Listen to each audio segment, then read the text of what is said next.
going so well. Try again? Yeah, try again. Okay. So I'm just trying to remember what I got wrong. The sizzling was wrong. Internalize the rage you feel. Your rage burns so intensely within your eyes that they burst into flames. The flames cause your eyebrow to catch fire and turn to ash, and they fall off your face, which means people will have a hard time understanding your emotions for the rest of the semester. Perhaps forever. Embarrassed and ashamed by your poor performance, not to mention your crispy fried brow, you run for the quad to be alone. Wow. Okay. I wasn't expecting that. Beautiful weather feels like an insult. Inside of you, a storm rages. It's Colonel Sanders. He's probably here to tell you that he and Ashley are in love and to have decided to get married. And he won't even ask you to cater his wedding because you're a terrible chef and an awful person. You try to hide from him, but he approaches you directly. I know you're hurting right now. Yeah, can we all just realize that broken hand? Not just from the devastating loss, but from the run-in with the mixer and that small fire. We should get that checked out. I'm fine. Can't you just leave me alone? I'm a loser, and I'm not fit to fill your fryer. Huh? I'll never be a master chef. Failure is a part of life. Not just for you, but for all of us. Do you think I've never failed at anything before? That's exactly what I think.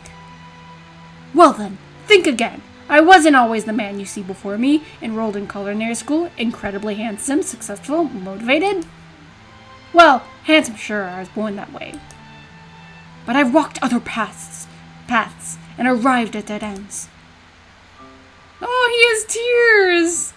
I was passionate about life, but I failed as an obstetrician. I was passionate about justice, but I failed as a lawyer. Is that true? Did he want to become a lawyer? I was passionate about livestock, but I even failed as a mule handler. That one was especially humiliating. Mules can be so cruel. I lost my business partner to a gunfight. Oh, that one was true, yes. I didn't know.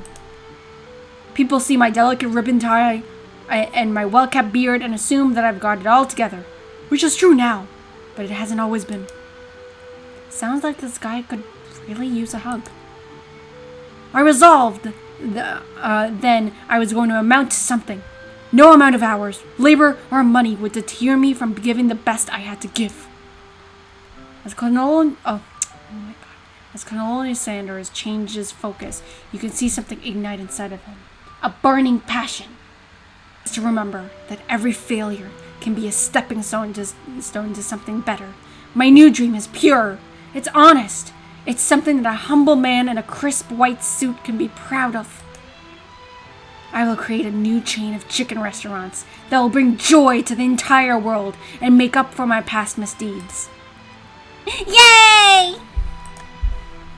Just as the moment grows intimate, you're interrupted by a threatening, shadowy presence. Battle-scarred from the night before, you prepare for the worst. Oh boy, it's a spork monster! Borko? It is I! I know I said I wouldn't be back after the whole fight to the death thing, but maybe you don't really want to see me anymore, but I just wanted to say that I was wrong to attack you, and I apologize. I know what it's like to have to always look over your shoulder. Monster problems, am I right? Aww, thanks, Borko. I'm glad there were no hard feelings. Getting jumped by a giant creature in the dark of the night can really rile a person up. And I also want to apologize for the way I switched right into attack mode. I know that you're strong, and cooking can put a person under a lot of stress. I actually used to go to this school. I wasn't always a spork monster, you see. I don't believe it. You were human once? Well, no. I was a golden retriever. But I was still a student. Until one day, some mean kids with a magic spell book cast a dark enchantment on me, and I was forever transformed into chicken. A magic spell book. Precisely! I had procured a copy for myself, but somewhere along the way, I've lost it. If you find such a book, I beg of you, respect it. You're a powerful chef, and I shouldn't rely on such dark and evil magic. No, You should be protecting the innocent from those who would want to cheat them through sorcery and ghoul. If you need me, don't fear me. Don't fear. I will be there. It sounds like there are some bad cooks in the kitchen of life, Aura. Together, I am sure we can defeat them. Come back to my hideaway and we can discuss. Where is your hideaway? A personal invite! You can't imagine what Colonel Sanders' home must be, but it sounds like you're about to find out. The hideaway? That sounds like it would be like a clubhouse or something. Stepping inside Sanders' home, surrounded by his things, you start to feel a special bond with him. He is a chicken! Looks like you live such an exciting life, Colonel Sanders. Again, the interior illustrations are beautiful. Every day can be an adventure if you approach it with the right attitude. Long ago, I made the decision to never stop searching, never stop working, never stop imagining. Have you been working on any recipes of your own? I'm always excited to talk about food with another ambitious chef. Well, there is something. It's just a side dish that I've been tinkering with, trying to find the right balance of flavors and textures. I'm not sure I've nailed it yet, but I'm close. Colonel Sanders' eyes perk up as he starts to wonder what dish you might be describing. It's meant to pair with something spicy or something crispy. Both, perhaps? You got him right where you want him. Should you reveal your new creation to him or keep it a secret just for you? Reveal it! You decide that you're as ready as you'll ever be to share your original cooking with Colonel Sanders. Before you can talk yourself out of it, you decided to dive in head first. You reach into your lunch bag for a special dish that you've been keeping on ice all day. I present to you my original the coleslaw! Oh my gosh. Personally, I don't like coleslaw, but the shredded cabbage dish glistens in the eye of Colonel Sanders' Luke's hideaway. Magnificence! Together you chow down on the creamy coleslaw until just a spoonful remains in the bowl. Do you mind if I hold on to the last bite? I'd like to have it around so that I can admire its taste later and think back on this moment. Gross? You could offer to make him more, but he seems like a very sentimental kind of guy. Sure, why not? Please, make yourself comfortable. I'll be back in just a moment. You realize that now would be the perfect time to do some snooping. Around the room are various items that you can look closer at. Each item seems to radiate memories and emotions. Tap on the item to discover more. Oh! Oh my gosh! An adorable little baby boy crawls across the floor. From the goatee and mustache combo he sports, you figure that this must be Colonel Sanders himself. That, or maybe it's a drumstick that he seems to be waving like a rattle. Who frames a baby picture of just themselves? Probably the same type of person who would make their own face the logo of the company they founded. Am I right? This must be where he keeps the secret recipe. You think for a moment. What number is important to Colonel Sanders? Then it dawns on you. As soon as you turn the dial to 111111, the safe opens inside. You find a single note. Can chicken be prepared sashimi style? Gaze out the window across the vast lake and mountain range beyond. Just then, Ghost of Student pops up. Are you thinking about heading out into the world on a quest to avenge my death? Wait, what? I never even learned your name. Why would I avenge you? I could just tell you my name right now. Can't you see I'm in the middle of something? Oh, I'm sorry, nameless guy. You open the window a crack and the Ghost of Student is swept out with the breeze. One of the framed photos shows an old man who looks a lot like Colonel Sanders standing with a friend. They hold fried chicken drumsticks and appear to be choosing them. You look closer and see that there's a short inscription. I wonder who my friend Pete is. The photo appears to be Colonel Sanders, except he's an old man visiting the pyramids of Egypt. Maybe this is where you discover one of the secret herbs and spices? You take a closer look at the large urn sitting on the nearby pedestal. There's a plaque on it. It's dusty, but when you wipe it off, you read the inscription. It says, "Here lies the ashes of all my past careers and business failures." Poor guy. You notice a very realistic stuffed chicken sitting on a corner table. When you pick it up, you realize it isn't just a realistic, it's real! Taxidermy? It must have been important to Colonel Sanders when it was alive. A little note on the chicken reads, "The true state bird of the great state of Kentucky." A scented candle. You pick it up and try to identify the smell. Power tool? Freshly starched collar? Piece of wood floating in a lake? Summer of '69? No, it's one of the secret recipes ingredients. It's a lock of silver hair is woven through the teeth of a comb. Why would a comb be on the table like that? Upon further inspection, you realize that the hair therein isn't just silver in color. It's actually made of spun silver. The door.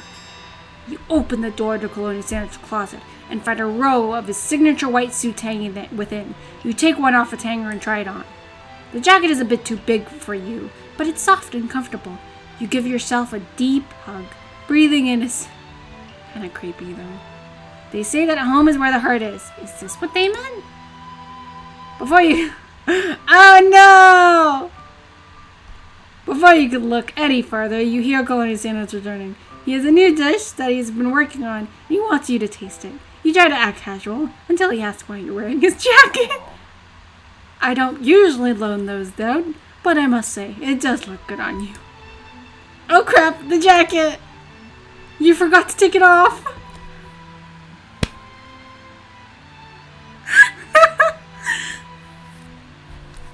You decide that now is your moment to make a big move. You tell him you're cold. You fess up and tell the truth. Oh no, I'm getting secondhand embarrassment with this.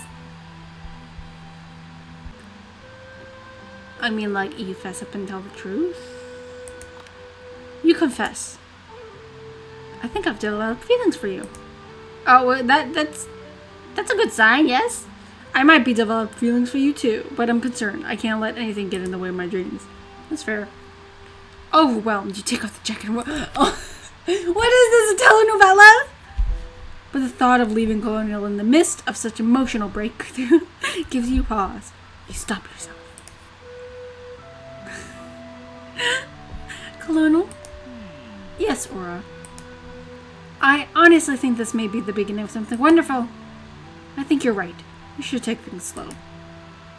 You talk late into the night and drift off into slumber. Dream sequence!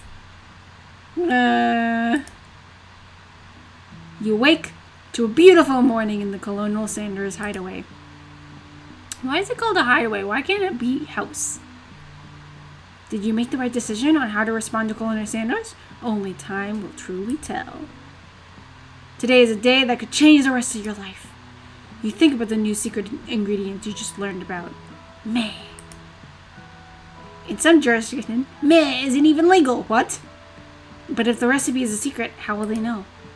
Your thoughts are interrupted when Colonel Sanders emerges into the room. He's holding a gorgeously plated breakfast, and your mouth waters at the sight of it. Here's a simple breakfast I just whipped up. It's meticulous. Chicken for breakfast? I mean, that one looks like biscuits. So biscuits, I would say, yeah, that's good for breakfast. But chicken? Has anybody ever had chicken for breakfast? When you return, he's waiting to ask you an important question. So, would you say that we're the perfect match?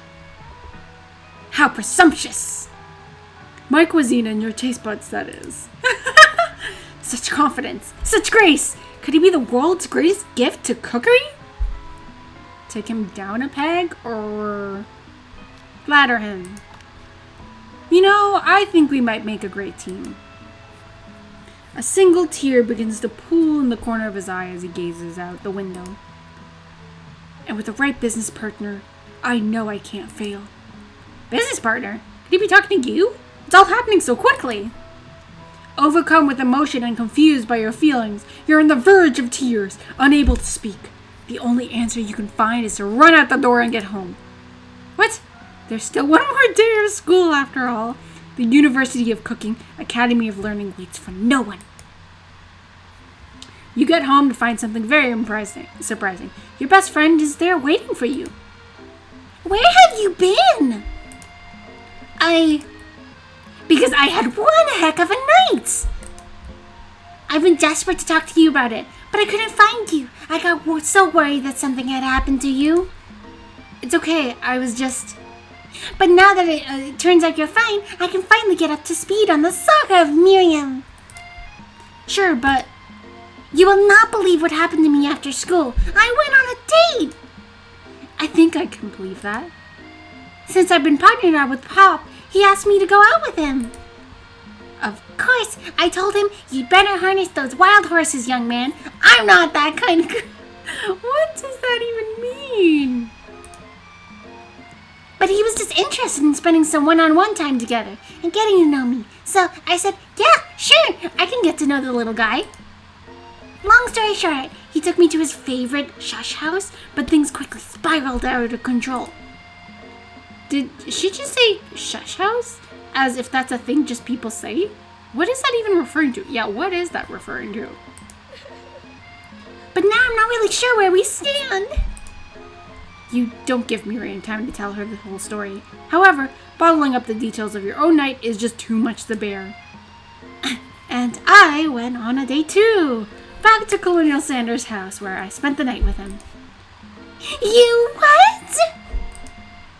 Nothing happened, but the emotional connection. Wowzers. Wowzers? I haven't heard someone say that since Max from Life is Strange. Miriam offers you to support you no matter what you do. Together with your bestie, you feel like you can do anything. When you arrive at school, you encounter your rivals in the quad. You can tell from a distance that they're picking on Pop, though he himself might not quite grasp the fact. Because, you know, it's Pop. He's Pop. What's a swirly? It sounds delicious. It's great. I'll order you up one right away. I'll have my swirly with sprinkles, please. Sprinkles is a dog and a treat. You can get your swirlies dipped too. Oh no. Why did you pick on someone your own size? Because I'm literally the biggest person at the school. True. There is that horse that Colonel Sanders rides to school, but who would dare pick on such a gentle and beautiful creature? Got some nerve, Aura, suggesting I pick on a defenseless horse. Now you're twisting my nerves. I won't have it. You clench your fist, but the injury from yesterday's mixer accident makes you winch in pain. Oh gosh. Doesn't look like you can go on cooking like that. Might as well just give up. I'll never give up. Ever. Arrives just as it appears things are close to boiling over. A naturally intuitive person, he senses that something has been going on. Is everyone excited for the final day of school? Aura, how's that hand feeling? I'm sure you'll be back in fighting form by this afternoon. I mean, no. Hands don't magically appear, heal in, hours to a day. Aren't you concerned about my hand? Aren't you concerned about my hands, Colonial? Yesterday I almost broke a nail winning so hard. Frankly, I don't believe a winner was decided, but your presentation was quite impressive.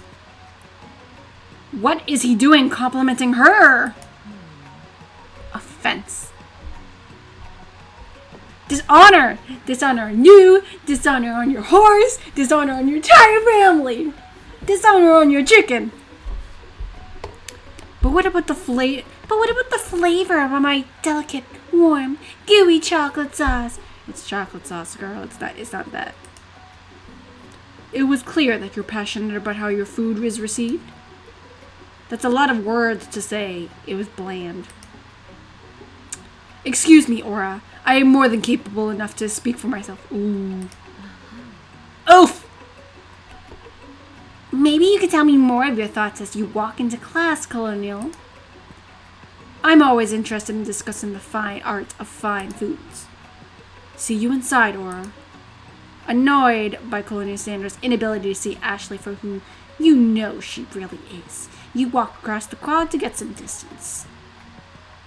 In an attempt to distract yourself from how slighted you feel by that interaction with Ashley, you take out the spell book you recovered yesterday and start flipping through the pages.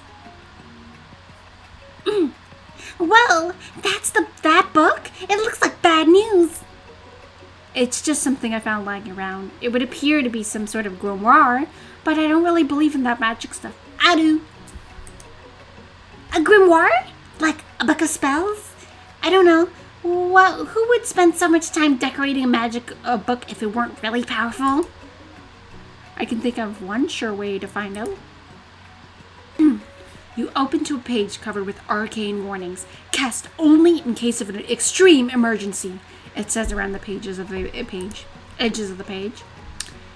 I could use this spell here that says it will erase anyone I choose from all of my memories. Oh no, this sounds like such a bad idea. If I scrub out Colonial Sanders, it could probably help me focus better on the upcoming final exam.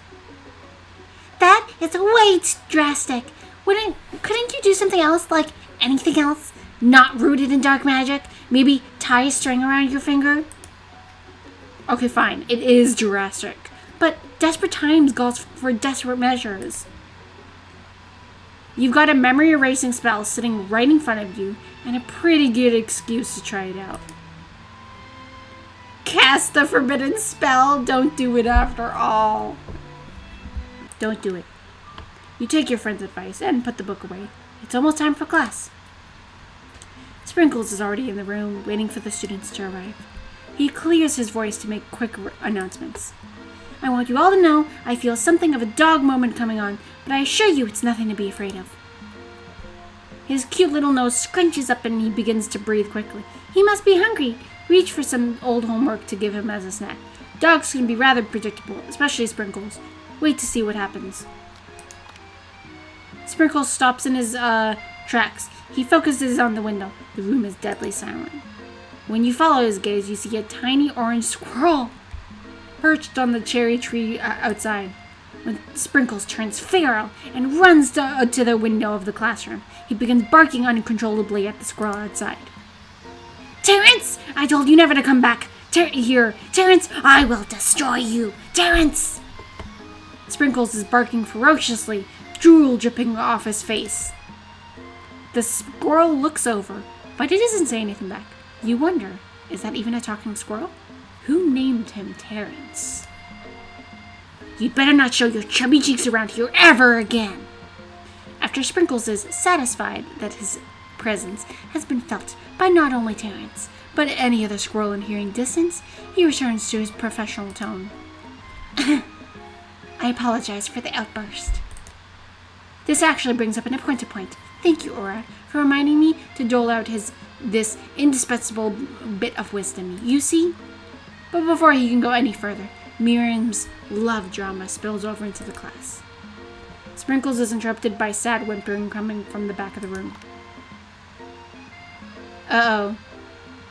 I told you to save it for after class. But I miss you. We went on one date, Pop.